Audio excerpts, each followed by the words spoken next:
औलाद का मोह। दिलीप और सुधांशु नाम के दो भाई थे। दिलीप की शादी कावेरी के साथ हुई और सुधांशु की शादी माया के साथ। शादी के बाद दोनों भाई अपनी अपनी पत्नी के साथ खुशी खुशी रहा करते थे। दोनों भाइयों के परिवार एक ही घर में रहता था।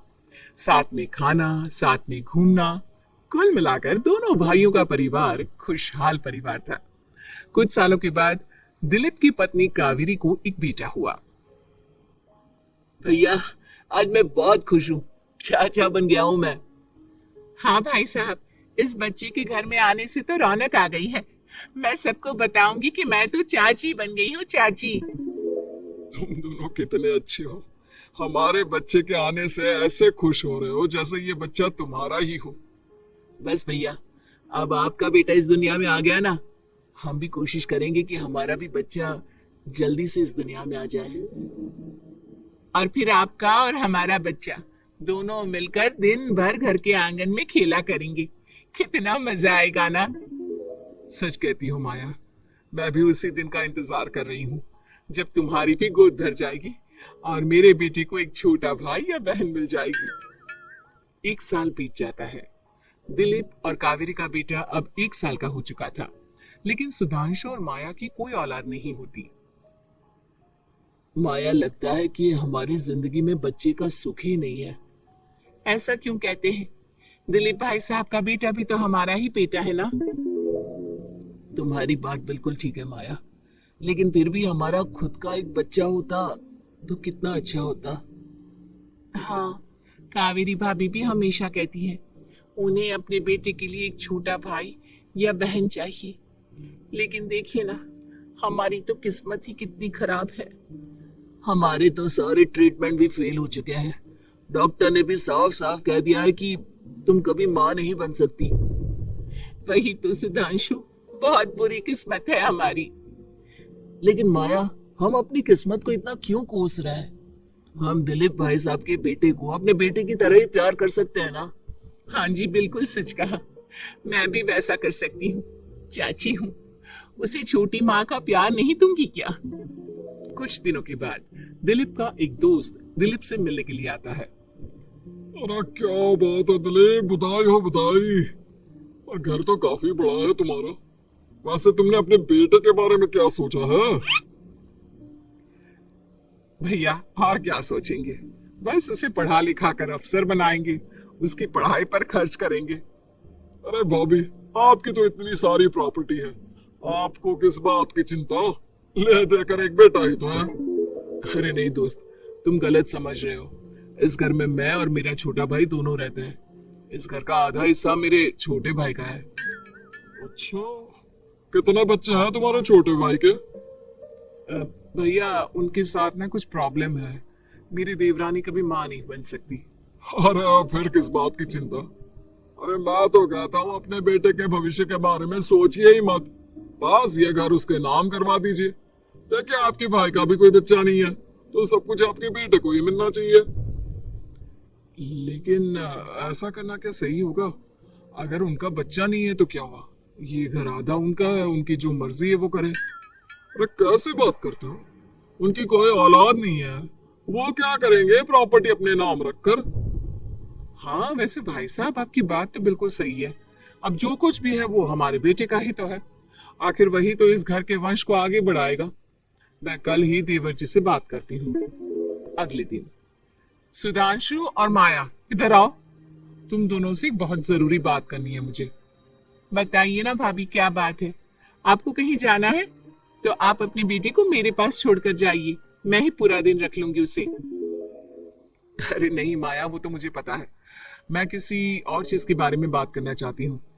बताइए ना भाभी, क्या बात है? देखिए देवर जी, आपका कोई बच्चा है नहीं, लेकिन मैं जानती हूँ कि आप हमारे बेटे को अपने बेटे की तरह ही प्यार करते हैं।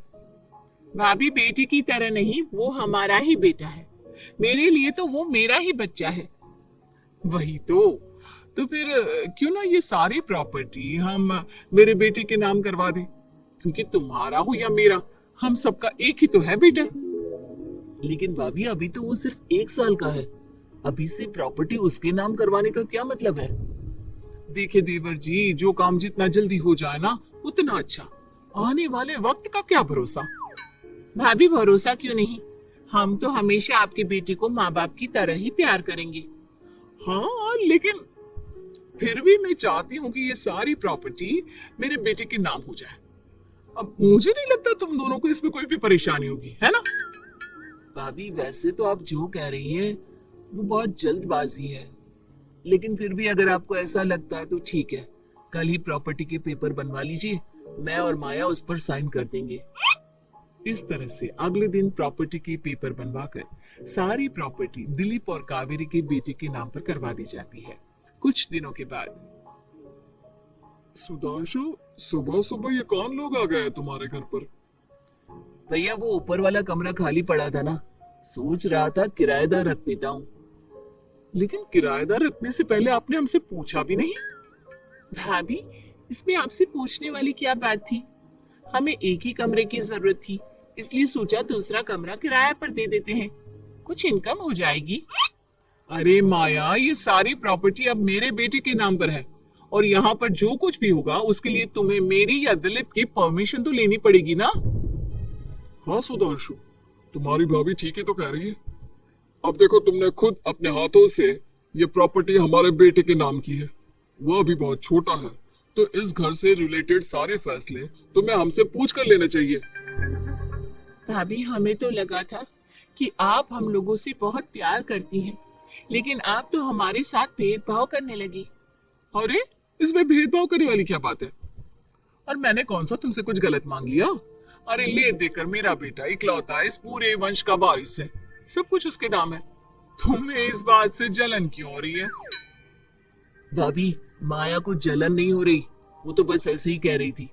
सब जानती हूँ मैं, इसकी खुद की तो कोई औलाद पैदा नहीं हुई, बस इसीलिए जब देखो तब मेरे बेटे पर बुरी नजर डालती रहती है।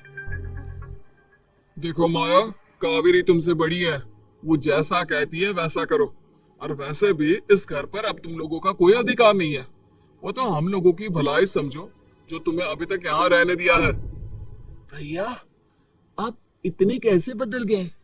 इस प्रॉपर्टी ने आपके दिल से हमारे लिए प्यार पूरी तरह खत्म कर दिया है क्या?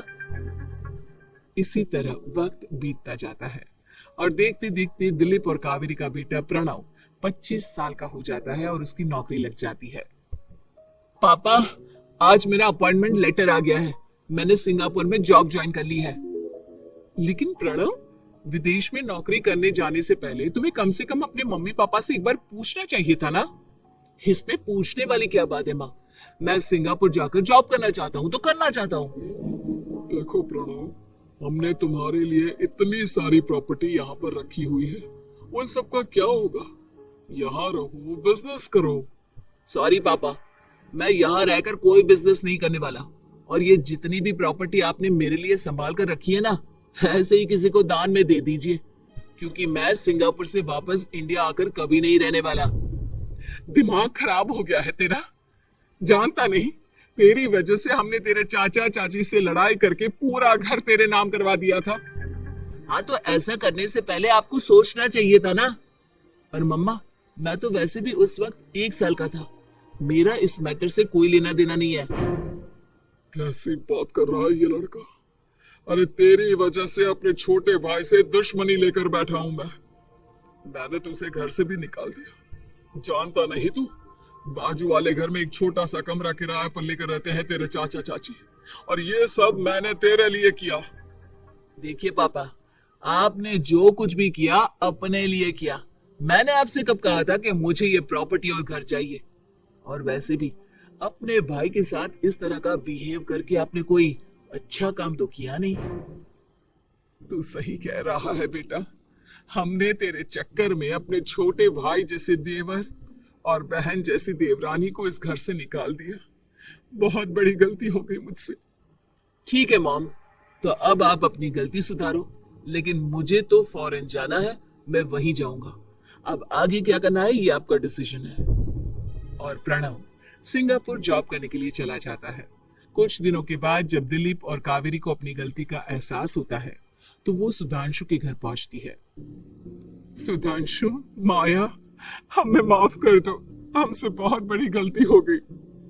क्या हुआ भाभी? आज इतने सालों के बाद अब हम गरीब लोगों के घर क्या करने आई हैं?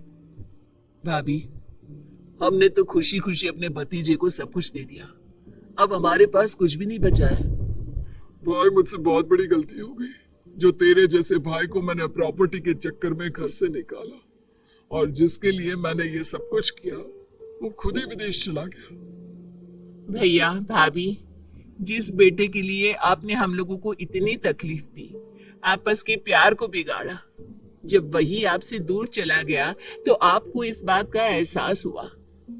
लेकिन माफ कीजिए, अब हम आपके साथ रहने के लिए उस घर में नहीं आ सकते। नहीं नहीं माया, ऐसा मत कहो, मुझसे बहुत बड़ी गलती हो गई, प्लीज वापस चलो, मैं वो घर फिर से तुम्हारे नाम कर देती हूँ।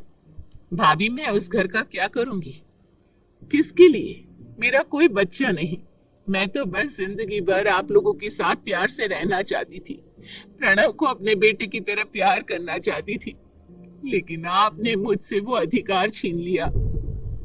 भाभी और भैया, एक सवाल पूछना चाहता हूँ आप लोगों से। जो बच्चा कुछ ही दिन पहले दुनिया में आया हो, जिस बच्चे के भविष्य का आपको पता ही ना हो, उसके लिए अपने पुराने रिश्तों को तोड़ देना, अपने सगे रिश्तेदारों से दुश्मनी मोल लेना, उनके साथ झगड़ा करना, उनकी बेइज्जती करना, क्या ये सही है? कम से कम हमें सही वक्त का इंतजार तो करना चाहिए ना। सिर्फ प्रॉपर्टी के लिए अपने सगे भाई को घर से निकाल दिया, वो भी अपने 1 साल के बेटे के लिए। क्या ये वाकई में सही था? जवाब दीजिए मेरी बात का।